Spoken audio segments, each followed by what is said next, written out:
Well, we're going to go ahead and get started.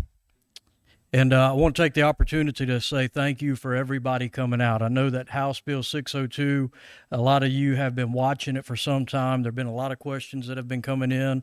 And today, I hope that what we can do is just walk through this together and everybody can leave comfortable. My name's Patrick Levine. I'm the Chief Operations here at the Department of Marine Resources. I want to introduce you to a few folks before we get started that are in the room that you're going to be working with. And first of all, I want to introduce Captain Jack Ewan right here. Captain Jack's going to be the point of contact. Everybody in here will have his contact information before they leave. Starting at the top there, his boss, we have Colonel Wilkerson. We have Lieutenant Colonel Bryce Jex. We have Captain Mike Strickland. In the back, Christina Broussard. She is our Seafood Technology Bureau Director, and so you're going to be working with her. And then there'll be some other folks along the way, but we want everybody to feel comfortable. Now, some things to think about. If you need to use the restroom, go up this ramp, go through the door, take a right. There's a restroom there on the left. And so at any time, do that. We do have some coffee in the back. We have some water. We want everybody to be comfortable, and we may or may not be here too long, and but we're going to get through it. You know, another thing is we have some folks that are joining us online today. Later on in the presentation, everybody will have the opportunity to ask a question. And if you're joining us online, there you see this email address, seafoodlabeling@dmr.ms.gov. You can email your question there. For those of y'all that are here with us in person today, you can ask that question. We will jot it down. We'll try to get you an answer. If you feel more comfortable on your cell phone putting in the email, you can do that. If you're driving down the road when you leave here and you say, man, I wish I would have asked that question, pull over. Don't text while you're driving. Pull over and make sure you send that question in, and we're going to respond to you as quick as we can. Also, out of this meeting today, we're going to be updating our frequently asked questions. You know, I want y'all to know that I'm from the Mississippi Gulf Coast. And, you know, as a boy, you know, I remember, Jack, you know, as a boy, a few of us were taken up the Chudacabuff River. We walked out onto this pier, and our dads threw us in the water off the pier. We learned how to swim that day. It wasn't pretty in the beginning, and it wasn't perfect, but we learned how to swim. And so for all of us that are here today, guess what we're going to do together? We're going to learn how to swim together. So we want it to be as seamless as possible. Another person that I want to introduce to y'all, because inside of House Bill 602, this is a partnership with the Department of Agriculture. And Gary Cushman, would you raise your hand? This gentleman here, you're going to be working with him also. I think down here in the 3 coastal counties, you're probably going to see more DMR employees, but I'm thankful for the partnership that we have with Commissioner Gibson and Director Spraggins working together to move forward with this bill.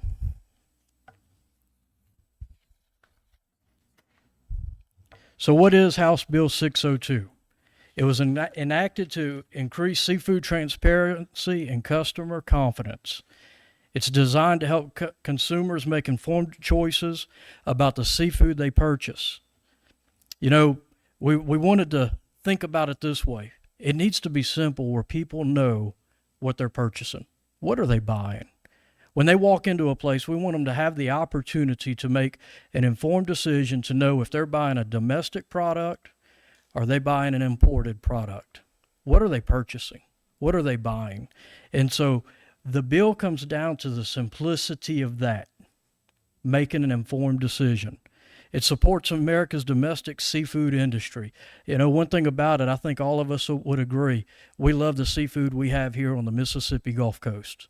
We're thankful for the product. We're thankful for the fishermen that go out and harvest here in the Gulf of America, and they bring it in here. And this gives us an opportunity to bolster and promote the seafood industry that we don't just have here on the Mississippi Gulf Coast, but in the United States of America. We want to promote domestic American seafood and find a way to support that industry.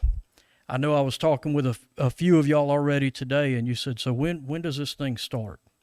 When does it start? It goes effective July the 1st. Just here in a few days, it goes into effect on July the 1st, and we're going to talk about that more and more throughout this presentation as we get going. The simplicity of it. The bill, it says it this way: in no way shall we misrepresent to the public verbally, on a menu, or on signage on the premises, the product. We can't misrepresent the product. People need to be able to make an informed decision on what they are getting, and that's what we want to be able to do. And so we're going to walk through what that's going to look like.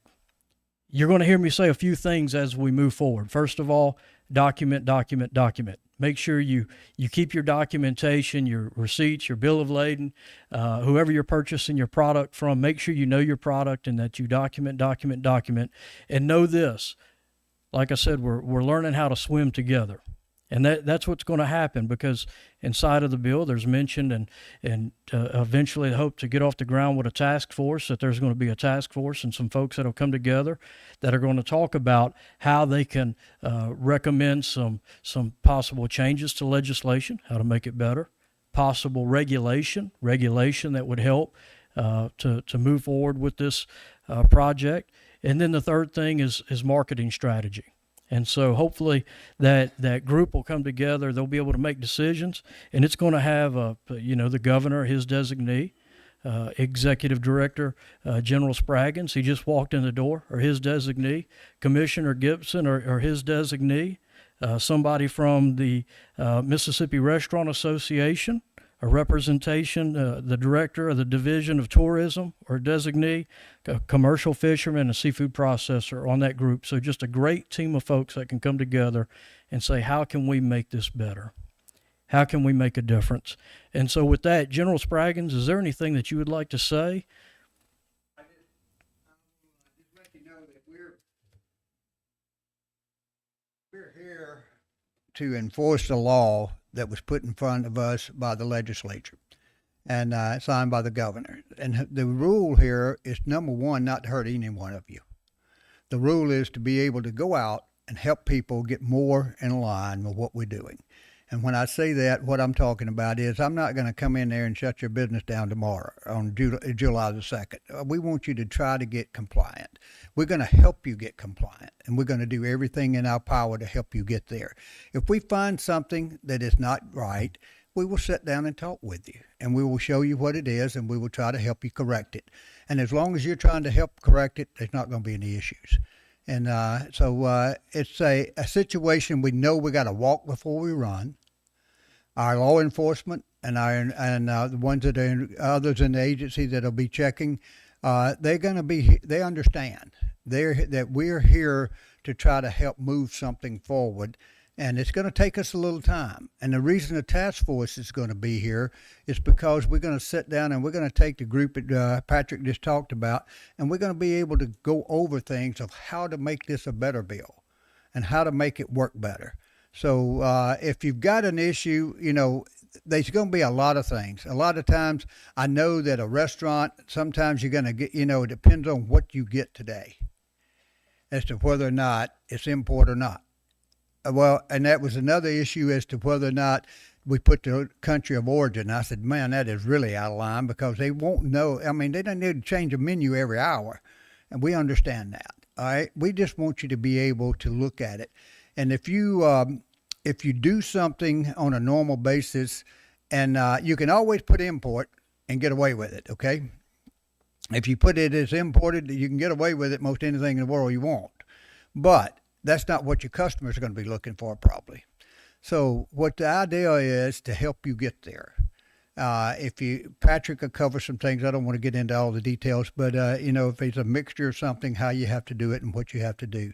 We just want you to understand, number one, if you work with us, we'll work with you, okay? We're not here to hurt any restaurant, any processor, any retailer, or anybody else. We want you to continue doing your business, and we want you to continue to be able to make a profit and keep operational. We're just trying to help you to help us get through what the legislature has given us to do, okay? We appreciate you. Thank you, Director. The next thing that we're going to talk about is who's responsible and what needs labeling. When I go around the room and I think about who is here today, I know that we have some harvesters. I know that we have some processors. I know that we have a large group of people that are in the restaurant industry. If you have a fingerprint on seafood or on crawfish, okay, then it may apply to you. Okay, and we're going to talk about the reasons why. We want to make sure it's something that everybody knows about. The restaurants, the food trucks, if they're serving seafood or crawfish, then this legislation applies to you. What type of seafood? It's going to be saltwater finfish, crustaceans, and mollusks. I like to think about it this way: if it swims and it comes out of the Gulf of America, it comes out of the ocean. If it's seafood, if it's something that comes out of an ocean, it's seafood. And so we're going to talk more about that very soon. For House Bill 602, it includes crawfish, but it excludes catfish. There's a separate bill for that, separate law for that deals with catfish. All seafood and crawfish sold in Mississippi is required to be labeled as domestic or imported. I know that we were in a conversation with some of y'all already. There was a little bit of confusion, as the director mentioned, country of origin labeling. There are other laws that deal with that. We're not going to discuss that. That's not our discussion today when it comes to the restaurant industry. The two things we need to remember, the foundation, is it domestic or is it imported? Is it domestic or is it imported? Those are the two things. The labeling must appear on menus, packaging, display, ads, and a font that is equal to the product name, okay? So if somebody's going in and trying to make a decision on what they're going to purchase, it needs to be in the same size font as what is being purchased. If you'll stick with me, we'll cover it some more in just a second. We talked about imported. What is imported? If the product is harvested or raised, even if it is processed in the U.S. or another location, it is imported. Just because a product, a foreign product, is brought into the United States and it's processed here, that does not make it domestic. Everybody got that? Okay? That's still an imported product. And so for something that is harvested or raised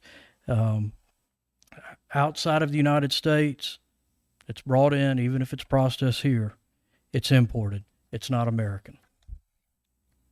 Domestic, if it's harvested or raised and processed in the United States, its entire life cycle, the entire supply chain, the life cycle of that product, it's moved through here, then that product can be labeled as domestic.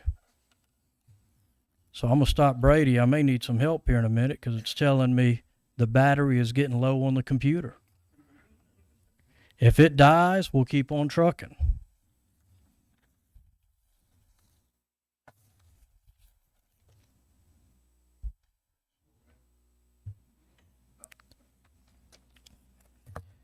I'm asked this, if you would give me a few minutes, hold that thought, because we have a lot of questions that have already come in, and we may have the answer to your question.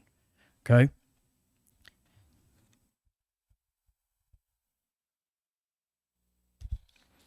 All right, so we want to give some examples of what we may be looking at. And right here, we have a prepackaged example. Right here, we're able to cover a little bit about what we discussed with country of origin labeling. This product, obviously, it is a product that is imported product. It's on the label there. If you look on the front, it says large raw shrimp. And we see this quite often around here. On the back, it has the country of origin in small print. It says large raw shrimp. So how can a product like this be sold under House Bill 602 in a retail establishment? If you look at the picture over to the right, you would have a cooler. If you're going into the grocery store, you open up the cooler, or if you open up a cooler, whatever it may be, the freezer, right up there, imported. It needs to be labeled as imported. That way, if you're making a decision, you can make an informed decision. If you carry both products, okay, If you have imported and domestic, and I know that we have several places on the coast that do that, whenever you walk into that establishment, you may have a freezer there that has a sign that says imported. You know the product that's in that freezer is imported. Next to it, you'll have a freezer door that says domestic. So when an individual walks up and tries to make a decision, which product do I want to purchase, they're going to be able to make the decision. This one's imported, that one's domestic, and so they can make an informed decision.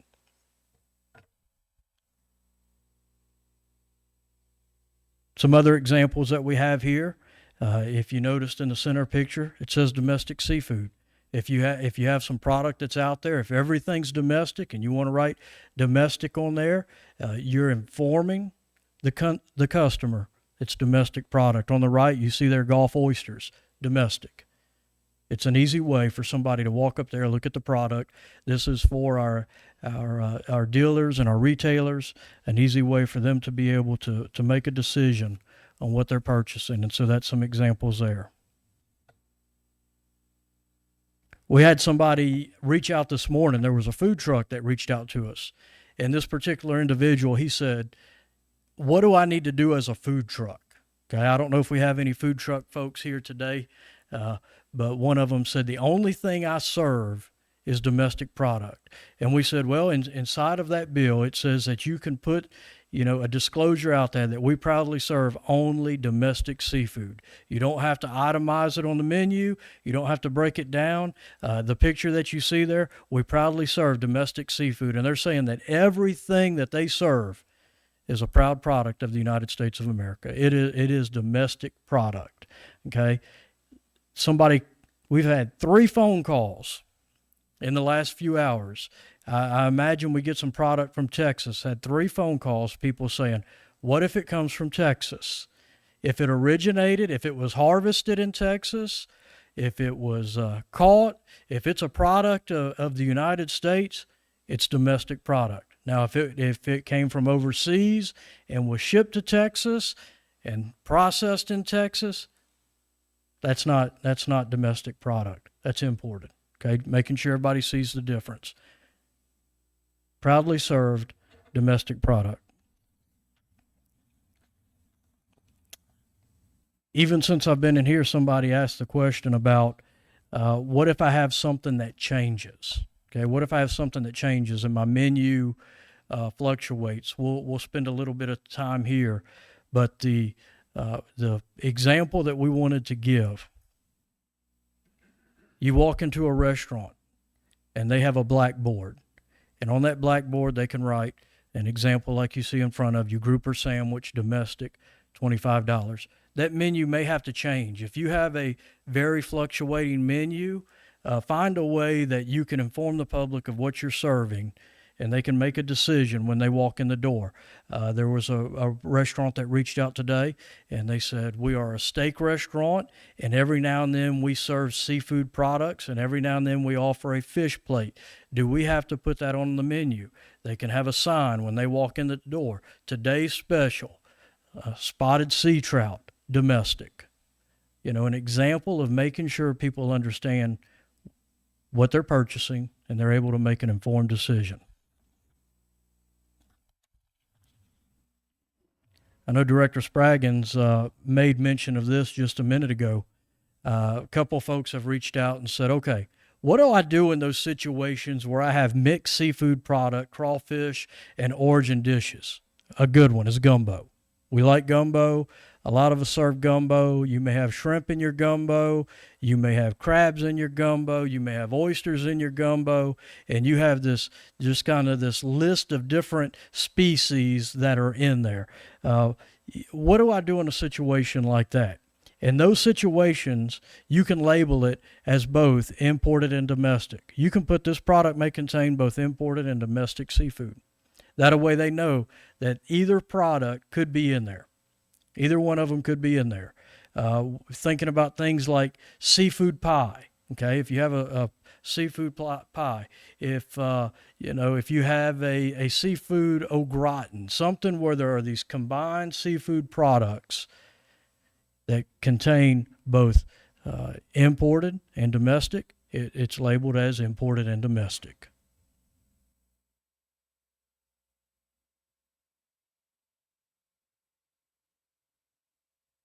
Yes, sir. Okay. All right. I'm gonna put it this way. Yeah, when we were talking about this, you go bake a cake. You buy a cake. You have all the ingredients to bake your cake. All right. You have your flour. You have your eggs. You have your vegetable oil. You have everything out there. You can identify those products separately. Once you mix them together, it becomes a cake. Y'all with me? All right. You've mixed all those products. They're not itemized and individual, and you can't individually touch them anymore.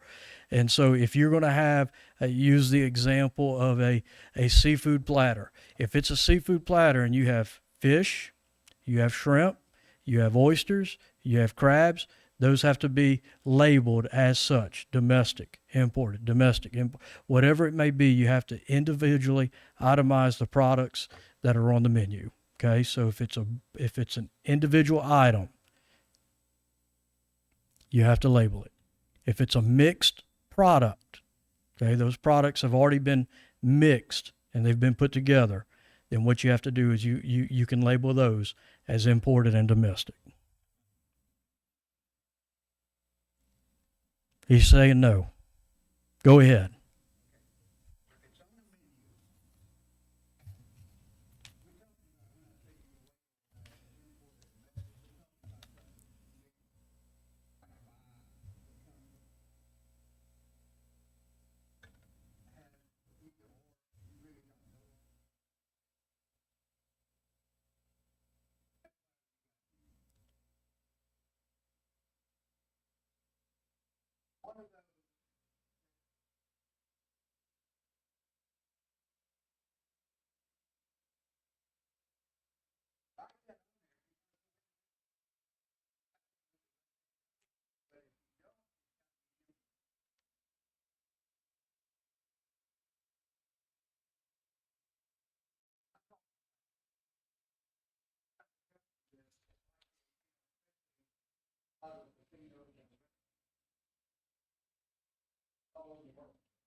So I'm gonna try my best to say what Director Spraggins just said, because we have some people that are online, and to make sure it's clear for the people that are listening online.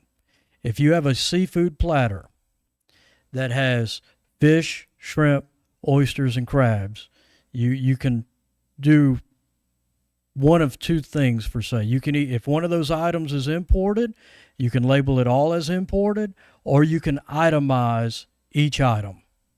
That's that's what was mentioned. So going back, and I'll say it again, if you have something like a seafood platter with species that can be separated, broken apart, and they're listed out, you have the choice to say one of those items is imported, so I'm just going to label it all as imported, or you can itemize each item.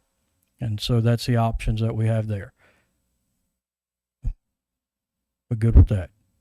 Making sure I said it the right way for the folks that were online. And once again, if you have questions, if you want to send it to seafood labeling at dmr.ms.gov,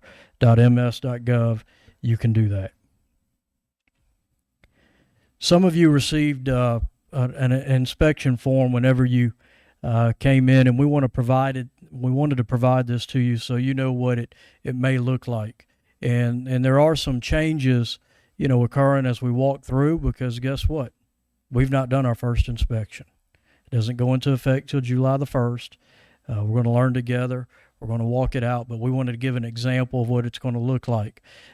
Whenever we're doing an inspection and we're working with the Department of Agriculture, the inspectors are going to be going in and evaluating seafood products for proper labeling.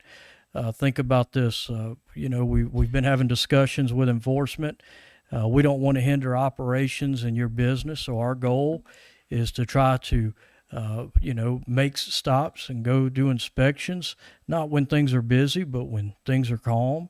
We want to be able to go in there and just look, and if you're labeling product as domestic on the menu, there may be a conversation where you say, Mr. Rick, would it be okay if I just look at your documentation and look at your cooler to see that you have domestic product and that you're serving domestic product? And it should be very simple. It shouldn't be real difficult to do. Now, in those situations where it may be necessary, the bill does allow the agencies to take a sample for DNA that they can send off for laboratory testing for species identification. That isn't the goal every time. And we're hoping that you go in there, everything at face value is what it is. We have no reason to take a sample. And if we do, in most cases, the way it would be is it would be talking to the manager saying, hey, we're looking at this here.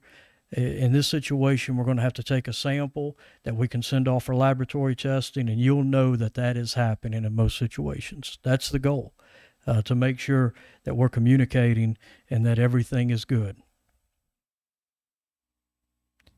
You may say, well, what if I'm serving product that I thought was domestic? The legislation in it has a good faith reliance claim built into it. Remember, I said in the beginning, document.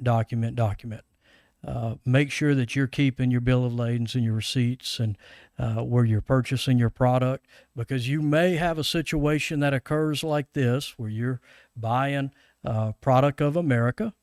You're paying premium for product of America. In your cooler, there's a box that says product of America, processed in America. As far as you know, you've been purchasing American product, but for some reason, things come down the line and somebody says, hey, we don't think those folks are serving American product, and a conversation occurs where you get down the line, and like I said, it'll be discussed. You pull a sample, and lo and behold, it's not a product of America. Good faith reliance. Okay, it's documented.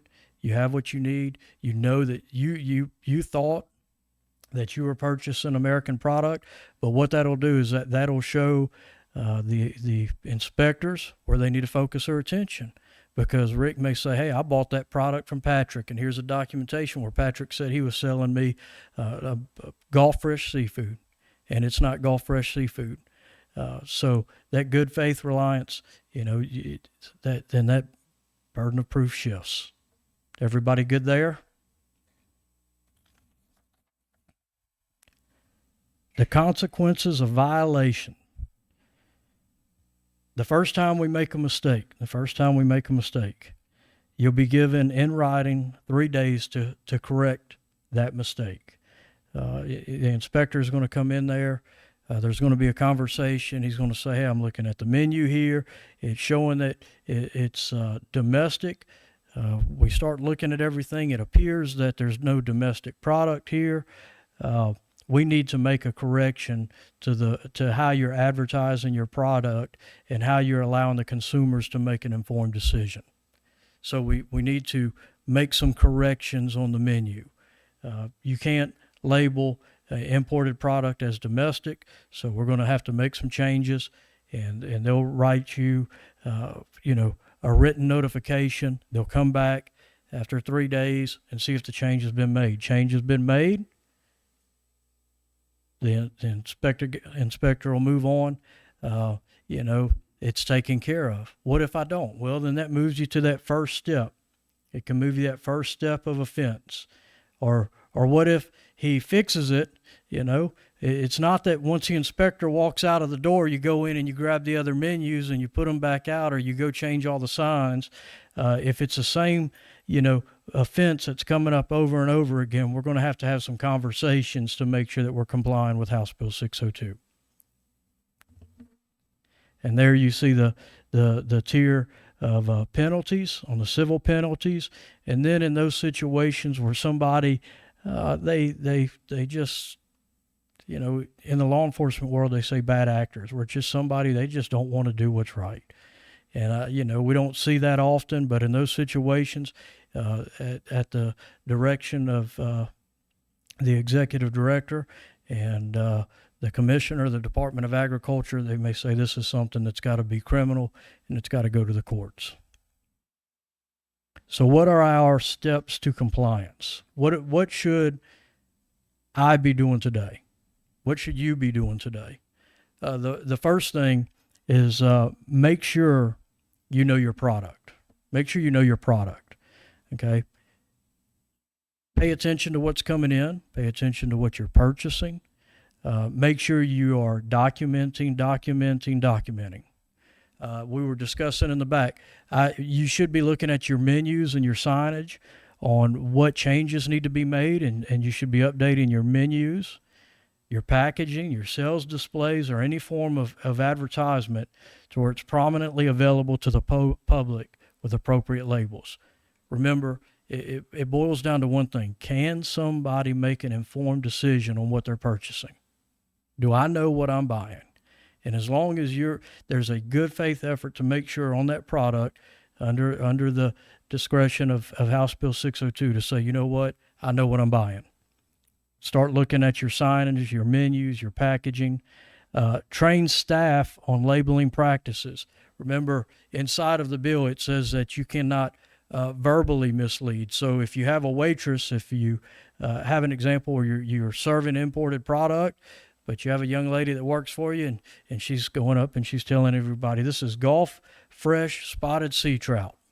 Well, and it's not Gulf Fresh Spotted, then they're verbally defrauding somebody. So make sure your staff knows, and encourage them. Say, hey, if you don't know what it is, just say, I'll go ask the chef. I'll go ask somebody. Ask the manager. Make sure you're communicating that. I'll say it again, keep supplier documentation. Document. I was so thankful that today somebody walked in the door and we were talking, and he said, hey, we requested a courtesy inspection. Now, on our website, if you go to dmr.ms.gov and you go to the seafood labeling tab, you can request a courtesy inspection, and somebody will be by there to walk through everything with you.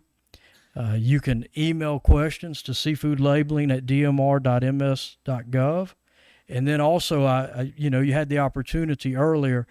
We introduced you to Captain Ewing. This is his phone number. This is a direct phone number to his desk if you have questions. And I'm going to tell you this, he may not have every answer right in the moment. But what he's going to do is he's going to make sure he runs that question through all the proper channels. It may take him a minute to get back. He'll say, hey, I need to ask some folks about that and make sure everything's right. But his number is 228-523-4132. And he'll be in the back of the room when we finish and would love to meet everybody. So Mississippi Seafood Labeling. There's a QR code there. If you want to take a picture, that'll bring you to the website for more information. And what I want to do is read through, before we start asking questions. We had a few of you that sent in some questions ahead of time. And so coming to the meeting, you knew you had a question, you went ahead and emailed it in. And I want to read through these, and then after that, we'll open the floor up. It says, does this law apply only to seafood products processed in Mississippi? The answer is no. This applies to all seafood products and crawfish. Does this law apply to frozen seafood products sold at retail? In particular, does it apply to value-added processed products such as breaded fish, crab cakes, seasoned, marinated, ready-to-cook products? If it's seafood, yes, it does apply. The burden of proof will fall on establishment providing product to the end user. And so going back to the sample of the shrimp that we had, if I'm purchasing product that I know is imported product from a wholesaler, and I'm a retailer or a dealer, whenever I'm selling this to the end user, they need to know that they're purchasing imported or domestic product. Will there be additional guidance on the law beyond what is available on your website?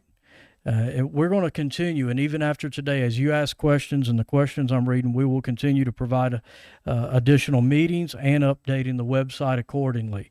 And so be sure to check back regularly for those changes. Somebody asked if there will be an option to attend this meeting virtually. The answer is yes. And we will make sure in the upcoming meetings, if you don't get an answer out of this one, there'll be 2 more meetings in the next few days, and you may want to log in. Somebody said, we have a buffet, and some of the items are foreign and some are domestic. Do we need to label all items as foreign and domestic? To comply with House Bill 602, all seafood and crawfish will have to be labeled as domestic or imported.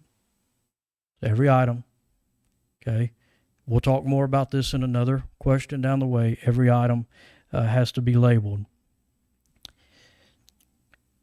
The next question, we use placard signs. There's no menu, just placards. Well, does the distinction need to be on each one? Okay, so if you have those placard signs on the buffet and you have individual product that you want to promote, as if you have domestic shrimp here, and you have foreign fish over here, on each placard sign, it has to be labeled such as domestic or import.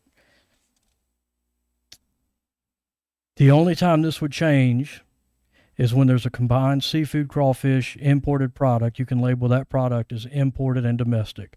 That's when we talked about seafood, gumbo, seafood pie, etc.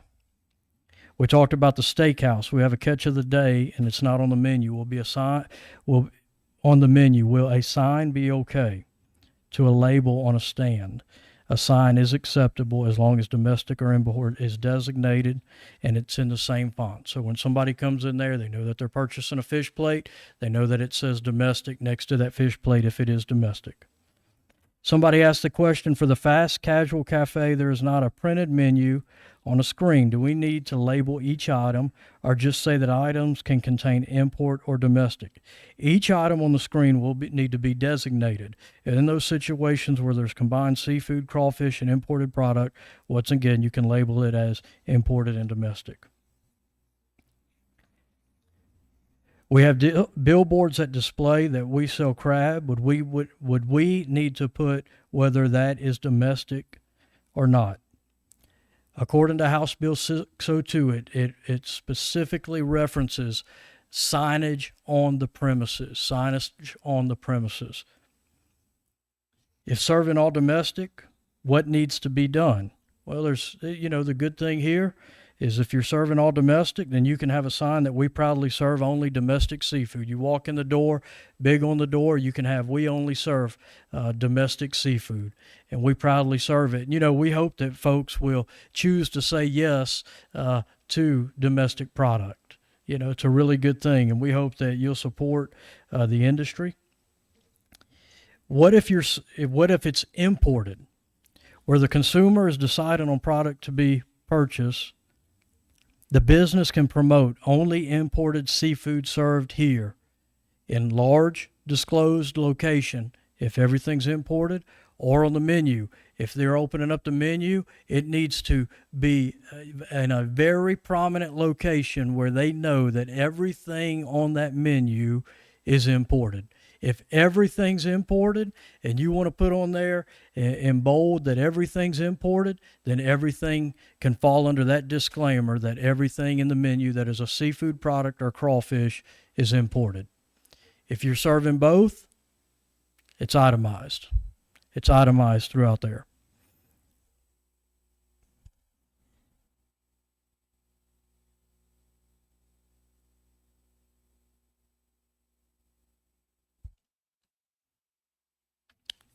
Somebody asked the question, once again, the food truck, I serve only domestic product. Where do I need to put signage? And the answer is you put it on the side of your truck. Okay, make sure that is visible, and you can put on there, we proudly serve only domestic seafood. So, and in that, if you serve a mixture of imported and domestic, it must be itemized. And so this is an example. These are some of the questions that have come from folks. I know some of them have come through from some of y'all. Captain Ewing has a mic. And so at this time, what we want to do is we're going to answer questions that you may have, and we're going to talk about it. We are going to be recording all of the questions and answers so that we can update the website. Our Chief Scientific Officer, Rick Burse. Rick, would you wave at everybody? Thankful for this guy here. And he right now, he is taking any questions that may be coming in online. If we've had any more come in, I know that he'll be addressing those, but he'll also be helping to answer some of the questions. So just raise your hand and we'll pass the mic around. Please speak into the mic so that those joining us online can answer the question. Okay. Please state your name. Greg Sinek, French Hermit Oysters. The question I have is really the line at which it's harvested and processed, because I heard that word processed a couple times interchangeable. So say, for example, and I can just use your example of a cake, but actually wood. Say they harvest all the timber over in Washington and ship it over to China, build the furniture, and then bring the furniture back over here. So say that they catch a bunch of shrimp in the Gulf and they send it down to the Caribbean and process it and bring it back to the United States. So is that domestic or foreign? So if remember we mentioned in there the entire life cycle of that product. Okay, for traceability, if it leaves the country at that point, you don't know what's there. So the life cycle of that product, being that it is inside of the United States and or territory, then it can and that time it can be labeled as domestic if you're moving it around the country. Like we have a product that may be caught in Texas and it's brought here and it's processed. We may have product that's caught here and shipped to Texas and processed. That's all domestic.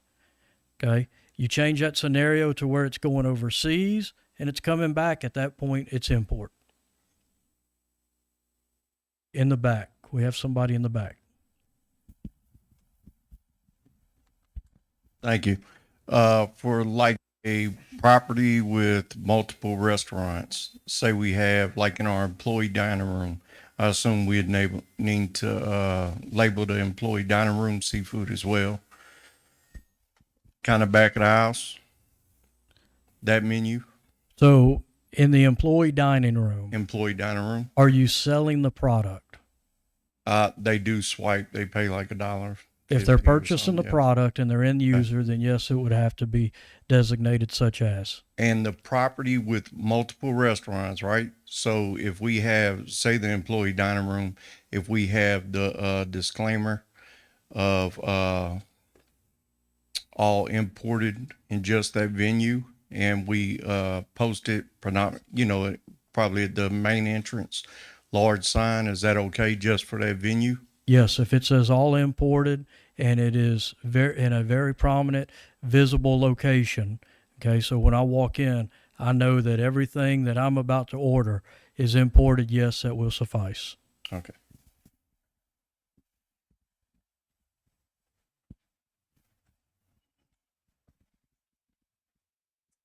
Yeah. What about like nightly specials? So we got several restaurants that are going to run nightly specials, fish specials, and we don't necessarily print menus. It's all verbal, and so the server goes and sells that nightly special to the table, but we don't print menus for that. Rick, you want to take that one?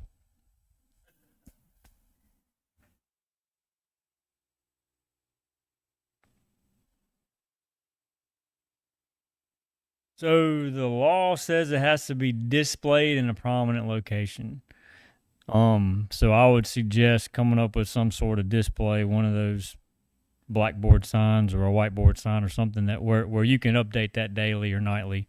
But it is displayed in that location where the customers can see it. Oh, telling them as well, but just to meet the specifications of the law, because we can't guarantee that everybody's given that same information. and the law says displayed. So that would be my advice there. In reference to the billboard, that it's only specifies per the location, correct? Would that include the internet as well, since it's not technically located on the location? So what I would say is, you think about this, it's the point of sale on the premises. So if it's on the website, that would be similar to a billboard. We serve crabs, okay? And that was the question that was there. But whenever they get to the institution, or if that website is the point of sale, okay, if that's the point of sale, you think about, I can go over now to, I can go to my local chicken, fast food chicken establishment here, fast food chicken place, and on the way I can order my food online on their website. And when I get there, they hand me a bag, and it has my food in it already. In a website situation like that where it's point of sale, it would have to be labeled. But if it's for advertisement online, then it can still be generic like a billboard. Thank you.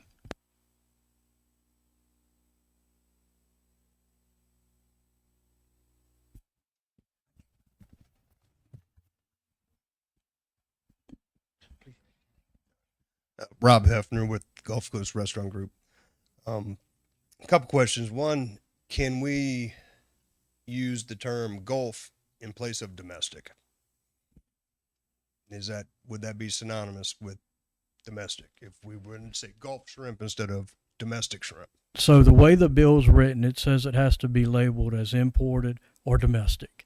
Okay, and so while we'd like to be able to say certain things, the bill was written to where it has to say imported or domestic. All right. Also, due to sheer volume, we would love to have all domestic product, but there's, especially Mississippi, and then even some products we cannot get domestic in the volume that we purchase. We spent in the last 2.5 months about $19,000, a little over $19,000 in menu printing. About 12,000 of that was in Mississippi. We normally wouldn't be reprinting our menus again until October. What do we need to do? Are we going to have to go spend another 12 grand or more immediately to, be compliant?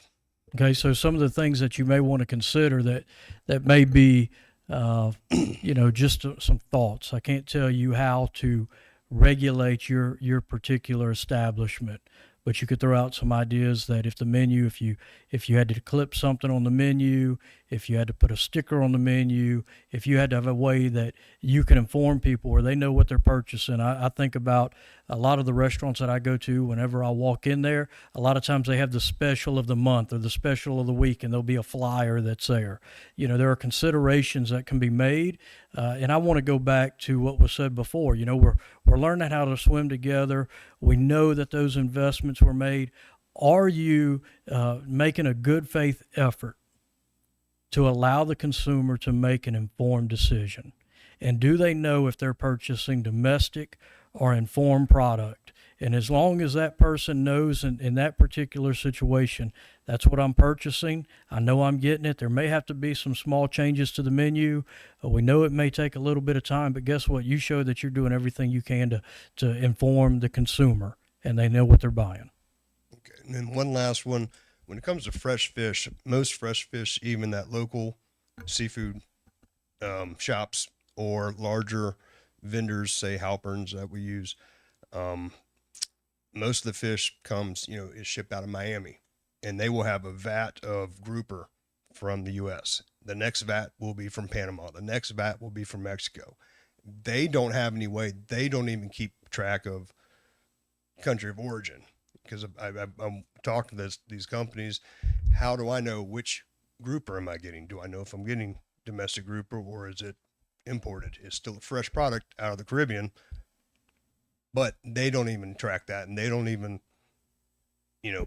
put that on their product or their invoices. Okay, well, if they're not tracking that, I'm going to say this. I don't know that I would do business with them.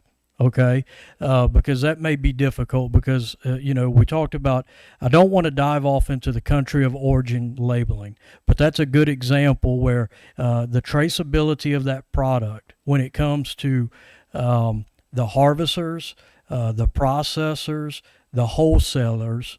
There's a degree of transparency, and there are laws that they're required to fulfill. And that country of origin is going to go on that side. So whether they tell you they know or not, they should know. Okay, and they're required to know. And so that's a good example. If they won't tell me where it comes from, at that point, I would have to assume that it's imported. Okay, I would not try to say that's domestic product if they're not going to label it. Yes, sir. Go back to what he was said originally, though. The label that's on that seafood that you're receiving, whatever it says, is what you think it is. So if that label says U.S., if that label says American, it's not your fault.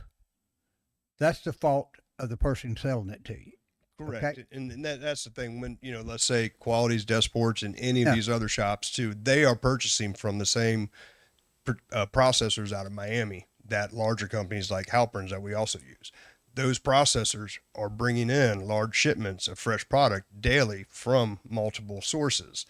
They are not then passing on. Well, I can guarantee you from what's happened in the last few months, you can see that these processors are the people that you're talking about, the Desports, the Qualities and all, they're going to be very particular about what they serve, and they're going to do it the way they can. And I promise you, they're going to try to do it. They're going to do everything they can to make sure that they get some type of origin on it. Yes, sir. Thank you for that question. Yes, sir. Another question. So menus are, only so much size on a menu, right? And so if those menus, as we start to put imported, domestic, all that font starts to spread, is there a way that we could put, like you would see gluten-free on a menu, just a GF?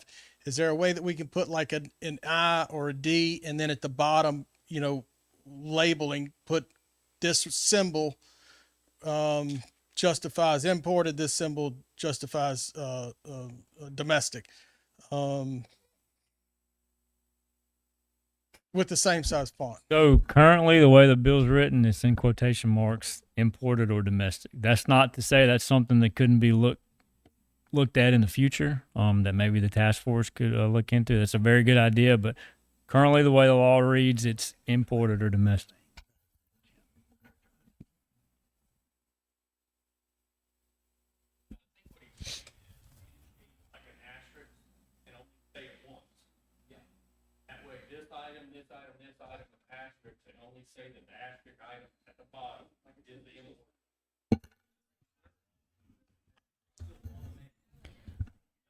So what we want to do is I want to emphasize this, and I want to go back to the beginning. We're going to swim together, right?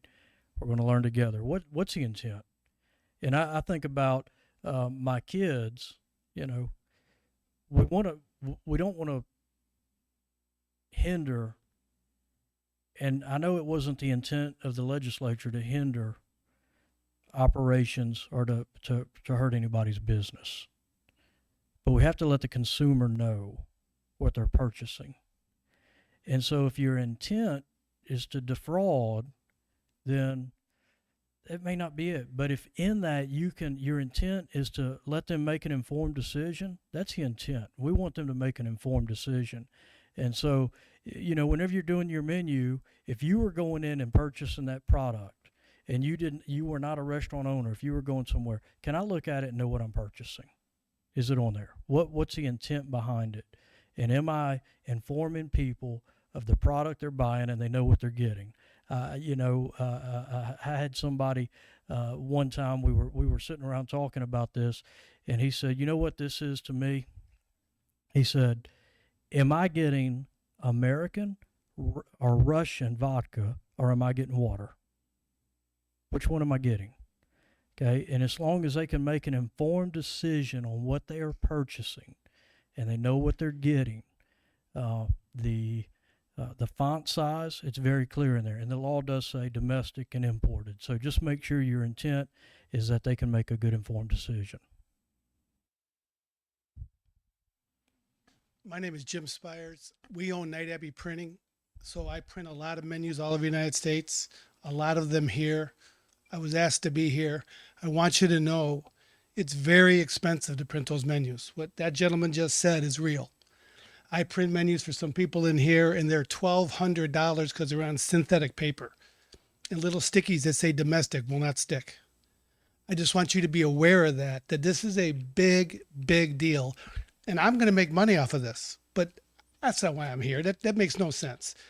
I have a question. If I have a menu and all of a sudden they can't get Maine lobster in Maine, they got to go to Newfoundland or wherever, right? Can they not have a little card that says, hey, tonight's lobster is not from the United States? Yeah, I want to go back to the intent, and I want to share in your sentiment to know. Well, it's good for me. I know, but what I want to share with is, everybody that's here in the Department of Ag, guess what we know? It's a big deal. It's a big deal to us. And, we take it seriously. And that's where when we navigate that piece of legislation and we try to say, where are we at? It goes back to the intent. And so if there is a change that's there, the intent, I have it on there, but can I put a 3x5 index card that says tonight, we don't have, that crab's not available, but we have some crab from overseas and it's available, it's here. You made a good intent. Your intentions were good and you were informing the customer.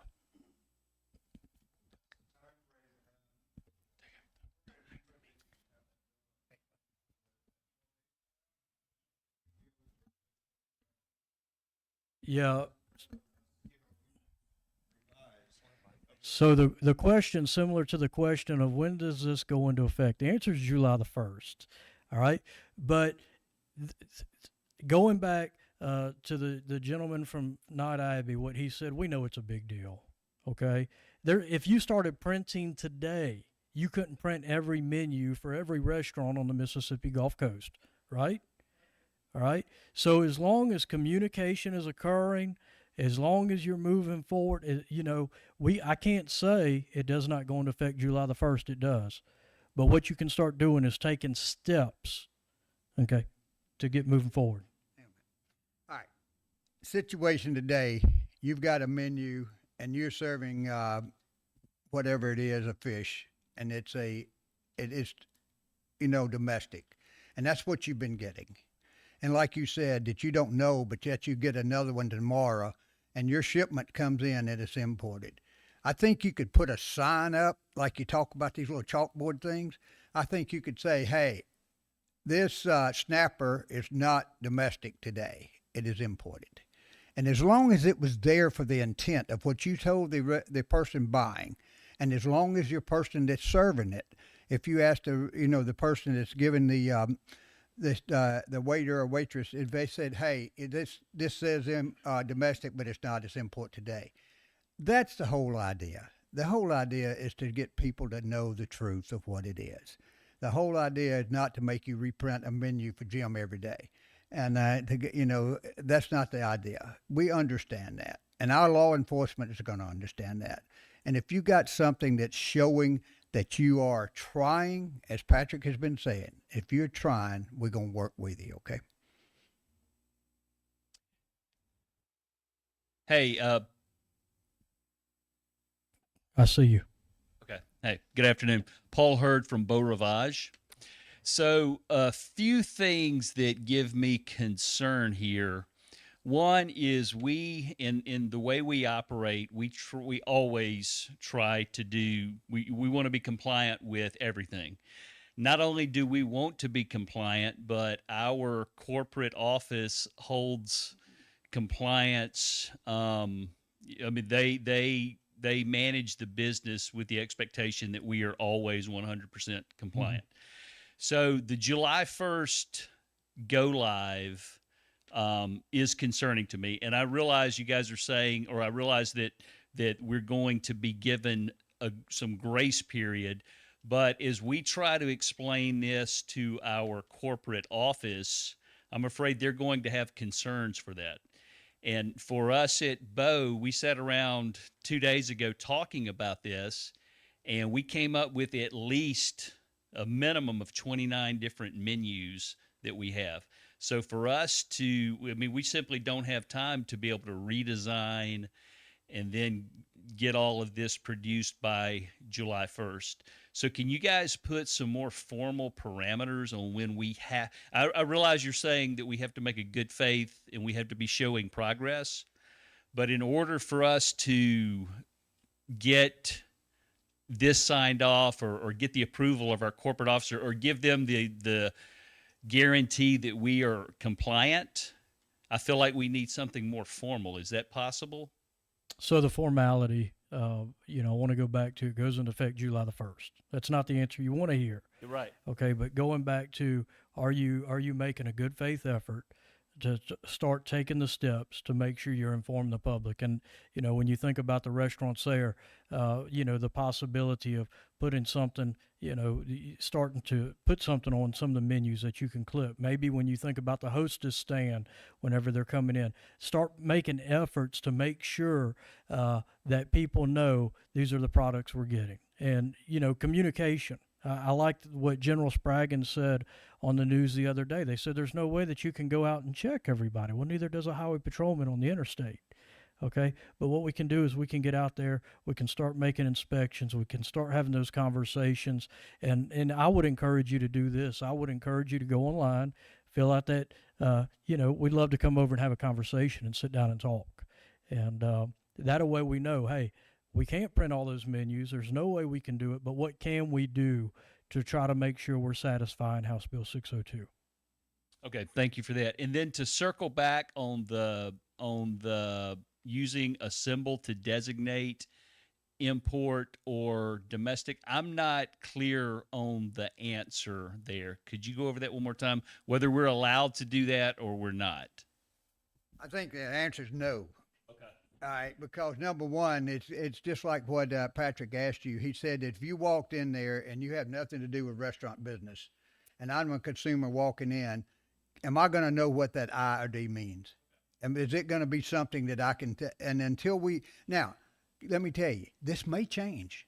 Okay, we're going to put a task force together, and the task force is going to be made up with the Restaurant Association and other people too. And they may come back to the conviction to say that we need to go back in January and change a lot of this and some of these things, and that's perfectly fine. We're not, we just want to do what the law tells us to do, and that's all we're trying to do. But just be, and as far as corporate, if you need a letter from us, if you got something, we'll be glad to send you something to say that if you're trying to do everything and and we understand. Now, if you printed your menus last week and you knew you had import, shame on you. Yes, sir. Okay, because you knew this was coming. But if you printed them 2 months ago and before the legislation was signed and stuff, we understand that. And if you got to go work it out, we understand that. Any way that you can put something out there that will say that what is on the menu has changed. And if you can just put something out there, and I know the word of mouth, and 99% of the time I walk into a restaurant and they'll say that the catch of the day is this, and and they'll tell. If they say it's imported domestic, at least they're saying it. All right, we get something out there. Try every way you can. We're not here to hurt you. We're here to help you. We're gonna walk with you. We're not running right now. We're gonna walk with you. Okay.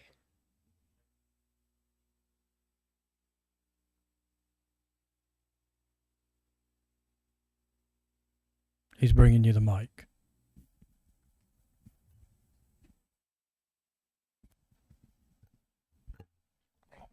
Larry Duran. I want to go back to the I and the D. I know you said you wouldn't know if you're a consumer and you look at that menu and it says I or D. I don't know what that means. But what if I clearly label what that I and what that D, what that symbol stands for on that menu? Would that suffice?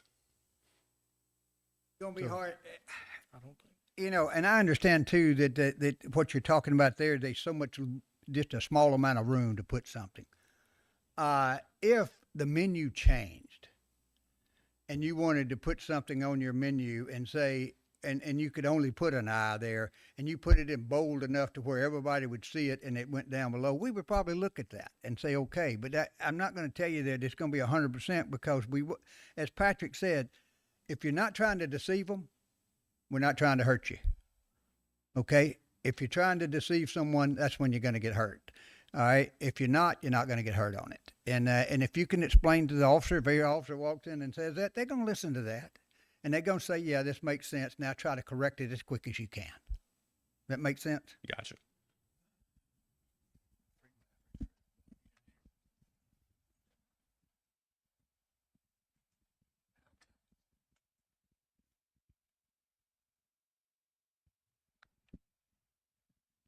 Hi, I have a couple questions. One to go off his thing about the billboard or the website. You said you could just put like "we serve crabs," and that doesn't have to say imported crabs or domestic crabs. On the billboard or the website. But the bill says any other form of advertisement. Would the billboard and the website not be a form of advertisement? So when we were having a discussion about it, and you know the fun part of reading bills sometimes, Oh, this bill is very poorly written. okay, the semantics of many different things, but when it talks about the signage and when it talks about kind of the intent of the law, it talks about on the premises. I don't know if you caught that or not. It talks about what's on the premises, and so on the sign, you know, if it's crabs, that was the way, you know, when we were looking at it. It said on the premises, you know, on I-10, imported crabs, you know, it's the premises. Okay. And one more thing, or a few more things. You said on our menus we have to label domestic or imported. I see in the bill where it says if it is imported, it has to be labeled. But I don't see where it says if it's domestic, it has to be labeled. It says you shall designate, but it does not say it has to be labeled.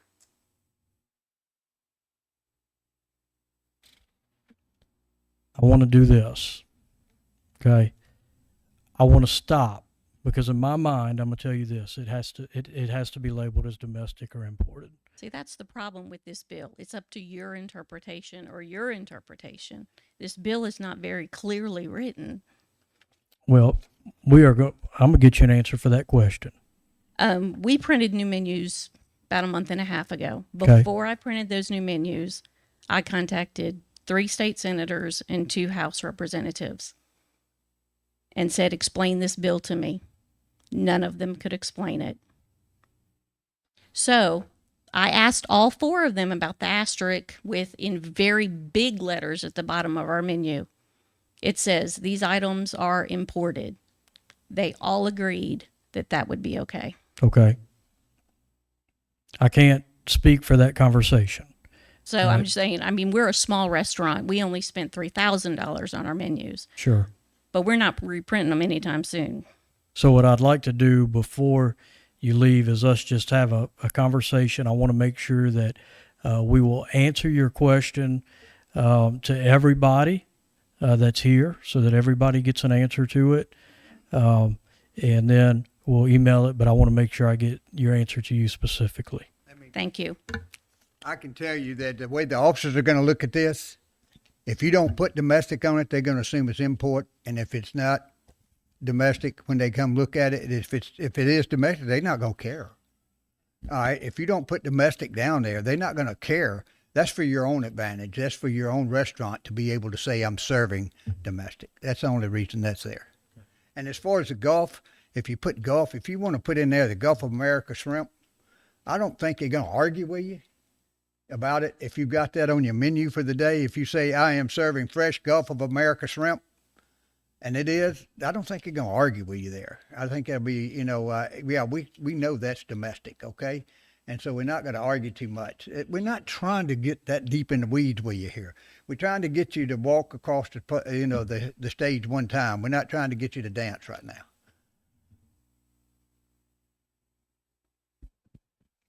My name's Jessica Rankin. I own a regulatory consulting company in Gulfport called the Safe Food Culture.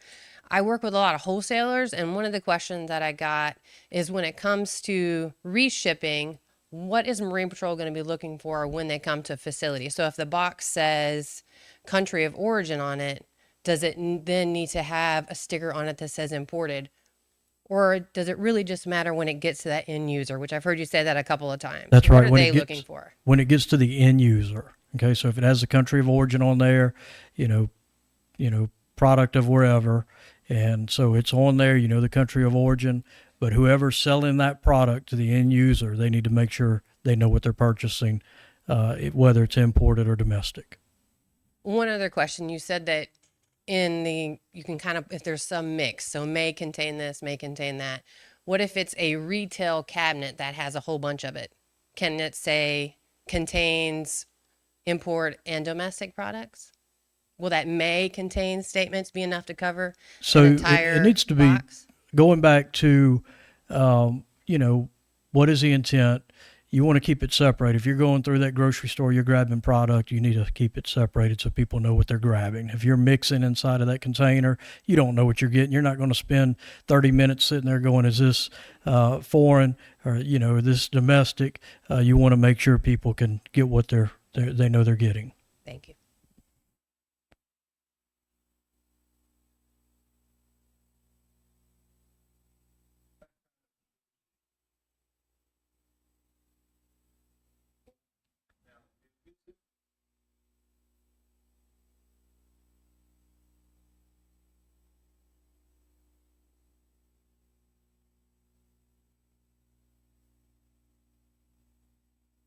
Yeah, we said import to make it easy on you. If you want to put the label of origin of the country and it's a foreign country, then that's fine. Okay. We just said import to make it easy on you, to keep you from having to change your menu every hour. And that was the reason. Okay. And then one other thing outside of being a restaurant owner for the Restaurant Association, Mississippi Restaurant Association represents its members, not every restaurant in Mississippi. And there are roughly 6,000 restaurants in Mississippi. Most of what I'm hearing, it seems like we're really focused on the coast. Is this going to be enforced in every restaurant in Mississippi? Yes. It is statewide. That's where ag's coming. That's right. That's where the Commissioner of Agriculture is coming in with us, because he has the capability of doing a lot of the other part of the state that we don't. And we'll be doing a lot of the southern part of the state. He'll be doing a lot of the northern part of the state. We will help him with the crawfish side of it. He'll help us with the seafood side of it. And yes, it will be statewide. And, restaurants, fast food, McDonald's has a fish sandwich. Obviously, that's not going to be. Oh, it is. But are they, there's a lot of these other larger chains, things like that.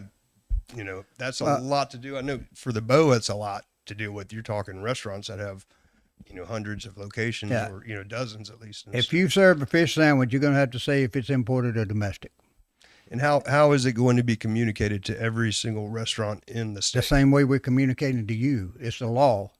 The same way that you do anything else with the law. You're, as the owner of a restaurant or the owner of any business or doing anything else, you're required to know the law. Ignorance of the law is not going to work. Correct. But is there going to be anything that is sent out to all the restaurants, or No. any kind of communication to inform all of the restaurants? Because again, it seems more the focus on the coast. I'm sure there's a lot of restaurants up in North Mississippi that haven't even heard of this because it's not on their radar. If I change the speed limit, I don't send you a notice to it. No, there's signage though, but Yeah, I'll give you one. Yeah, maybe if you're doing it. But the point I'm talking about, you got to have some responsibility in this. And the responsibility as an owner, as a business, you got to have a responsibility to know the law. Our job is to try to get it to you as much as possible. We are going to do more workshops. We have an open website to talk to you about it. We have an open phone number that you can call. We will talk to anybody about it and try to help you. But I can't spoon feed every one of you. That's impossible for me to do. I don't have the people to do it. But we will do everything in our power. And I want you to know one other thing too. Whenever we come in to do something to inspect your business, we're not going to walk in there at 11 o'clock when you're serving food and try to interrupt everything you're doing. We're going to come in there at a time that we can to work with you to be the least amount of disturbance for you. And we're not going to try to make a scene in front of any of your customers, okay? And if you have an issue, we will sit down and talk to you, and then we'll tell you what we need to do, and we'll work it. That's the way we're going to operate here. We're not going to come in and try to cause you any problems.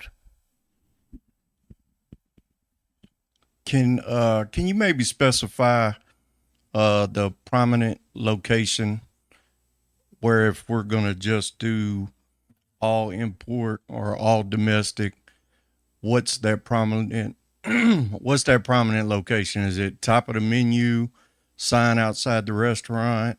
What's that prominent location? It needs to be an area that is, and that's why we say even in prominently visible. That's it's saying the same thing over and over again. They need to be able to know. Okay, I can't tell you that exact location. If it's a sign on the door when they're walking in, all seafood in here, all seafood served in this restaurant is imported.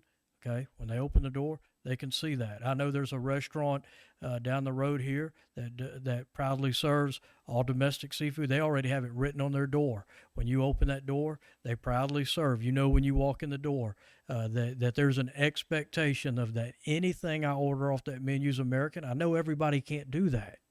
Not everybody can do that, but you need to make sure that they can see it. If it's an area where the hostess is at, someplace where they can see it and it's very clear. Now, I want to do this. I want to take just a minute because you'll have lots of questions. We have had some questions coming in from people that are watching on the internet, and so Rick's going to walk us through those questions because it may answer some of the ones that you may have. Yeah, so we got a few questions that have already been answered, but we can reach out to those individuals specifically just to make sure that their questions did get answered. But one of the questions we got was about healthcare facilities. Are they considered food service establishments? And the answer to that's no. We're not going to be inspecting healthcare facilities.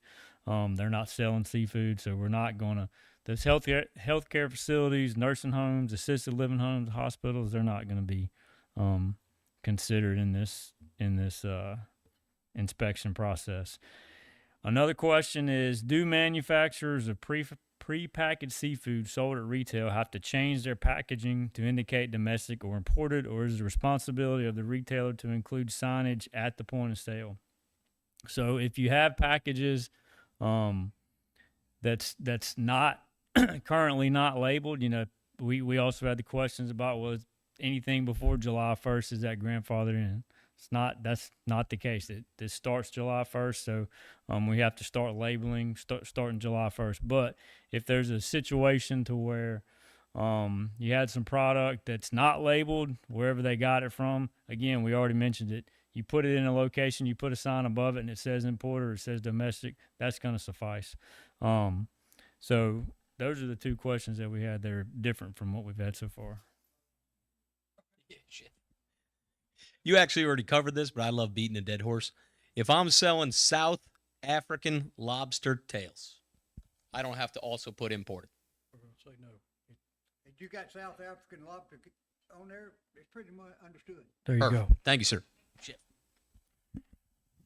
Some of those things you may want to put that word on there That's right. because Argentine sea bass or whatever, that may be something you want to put out there because that's a delicacy and you want to know it came from there. Fine, it's good. What about catering, banquets,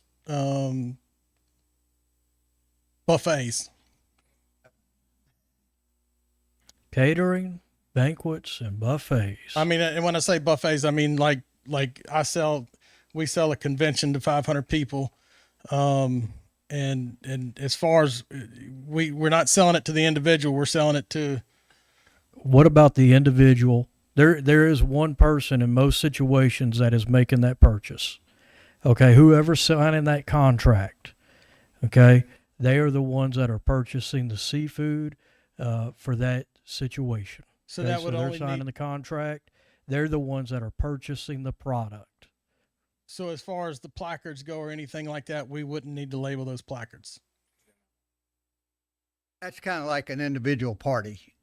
And I don't think we're going to get into the weeds with you there. Okay. And I think it, like he said, Patrick said, if I sign a contract with you to be able to do something, and I want you to be able to cater this, as long as I know, it's up to me to tell the people that are consuming it. Very good. Thank you.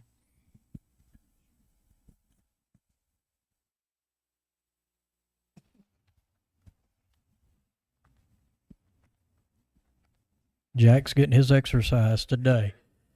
Old Captain Ewan, we're going to hear that watch go off and say 10,000 steps in a minute.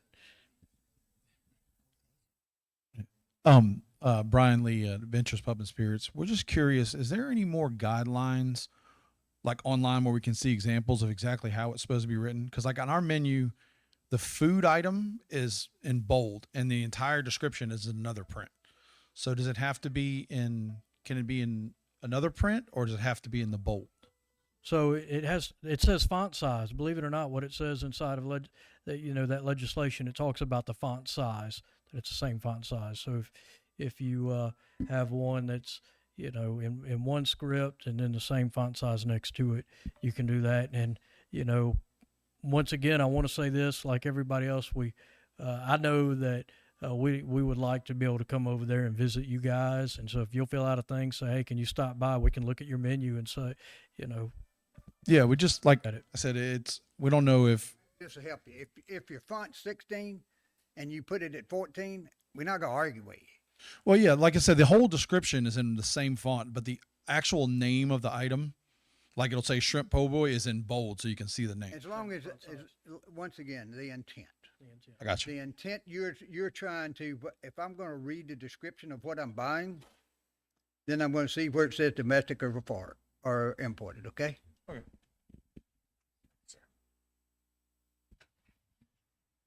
I wasn't going to bring this up, but I think I'm going to. She brought up state representatives. I got one last night. We proudly serve domestic and responsibly sourced foreign seafood. That's from Alabama. Well, this came from Mississippi. I mean, from somebody here. But my question is any of this making it easy? No. No sign like that? That is the reason the law was written the way it was. Alabama has that now. They passed a law, and some of the restaurants figured out how to do that. And they said, we proudly serve domestic and reasonably foreign seafood. Well, which one is it? Yeah, I agree. I'm just asking. And so, no, that Set is you up not, on that one. that is Good. not going to get you by. Yeah. Maybe in Alabama, but not here.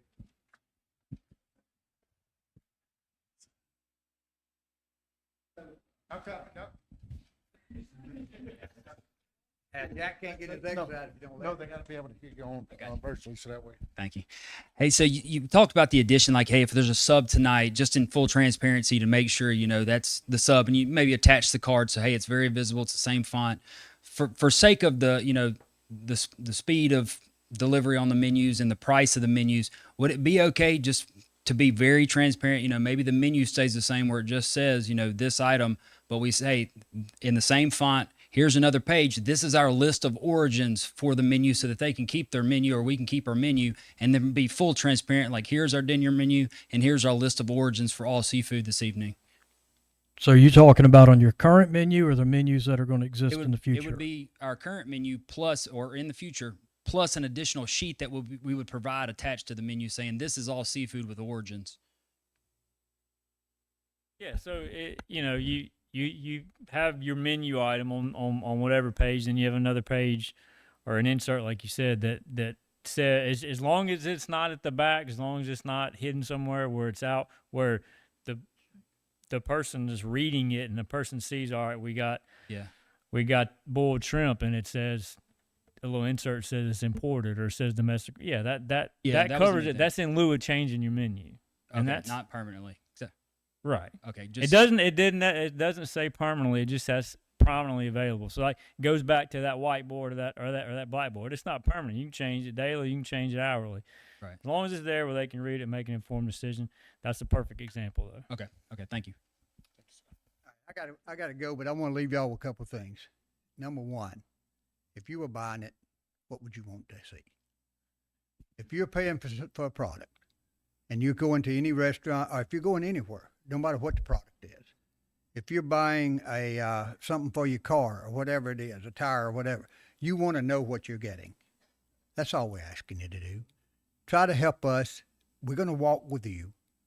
We're going to make this work. It may take us a year to get all this down pat and everything else, and we may change 5 different things on it. And we're not going to do something to hurt you, though. As long as you show 100% that you're given the intent to not deceive someone, that's all we're asking for. Okay? All right.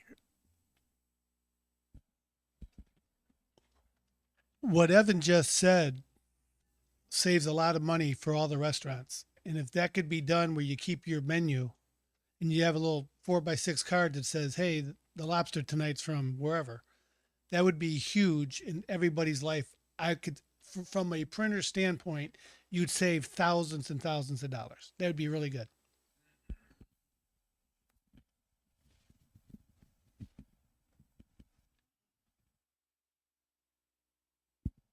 You know, I was thinking about what General Spraggins just said. So imagine if we were going to a diamond store and nothing was labeled in that diamond store and everything had $10,000 on it. You don't know if you're getting cubic zirconium. You don't know if it's lab created. You don't know if it's the real deal. But I bet you every one of us in this room, we'd want to know what we're purchasing.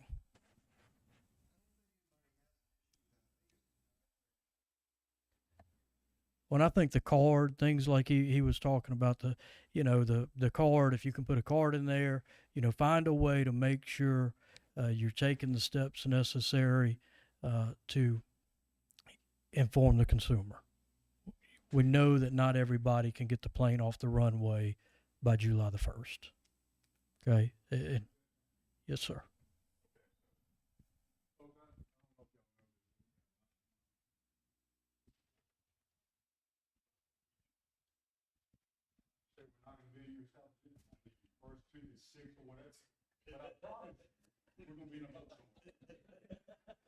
Got time to get this done. Okay? This works. Okay? That's all we ask. All right. Good job.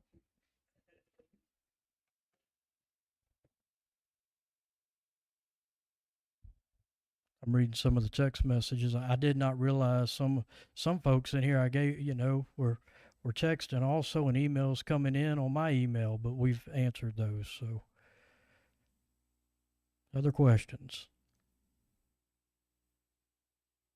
Well, I want to thank everybody for coming out today. We're going to be working on updating the website. We'll be here if you want to discuss things for a minute. There'll be several of us around, and we can discuss House Bill 602. Thank you.